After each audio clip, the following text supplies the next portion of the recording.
Hello అండి. ఈరోజు పిండి వంటలు అరిసెలు అలాగే సగ్గుబియ్యం చెక్కలండి.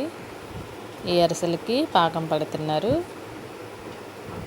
ఈ అరిసెలు కొబ్బరి బూరెలు వండుతున్నారు. మొత్తం రెసిపీ అయితే చూపించట్లేదు. పాకం తీగ పాకం వచ్చే వరకు, అంటే వాటర్లో వేస్తే ఉండ చుట్టేంతగా వచ్చేటట్టు పాకం పట్టుకుంటున్నారు. అలాగే అరిసెలు అయితే నెయ్యితో చేస్తున్నారు. నెయ్యి ఆయిల్ కలిపి చేస్తున్నారు. అలాగే please like, comment, share, subscribe చేయండి ఫ్రెండ్స్. అందరూ మోనల్ రాజ్ వరల్డ్ చూశారు కదా. ఆయిల్ హీట్ అయ్యాక నెయ్యి కూడా వేసేస్తున్నారు. ఇలా అరిసెలు అయితే చేసేస్తున్నారు. అయితే మీరు ఇంకేం పిండి వంటలు చేస్తున్నారు కామెంట్స్ చేయండి. ఈ సగ్గుబియ్యం చెక్కలు కూడా చాలా బాగున్నాయి.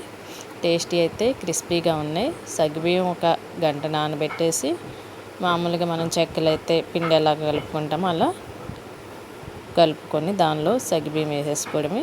దీనిలోకి కరివేపాకు, అల్లం పేస్ట్, అలాగే పచ్చిమిర్చి, ఈ సగ్గుబియ్యం కరివేపాకు కలిపేసి చూసారు కదా. కరివేపాకు కూడా కట్ చేసి పెట్టుకున్నాం. ఇలా అయితే చేసేసుకొని చెక్కలు అయితే ఉరికైపోతే వేడిగా ఉంది కట్టెల పొయ్యి మీద. చూసారు కదా ఎలా వచ్చినాయో. కామెంట్స్ చేయండి. ఇంకా ఫుల్ రెసిపీ కావాలంటే కామెంట్ పెట్టండి. ఫుల్ రెసిపీ పెడతాను. Thank you so much.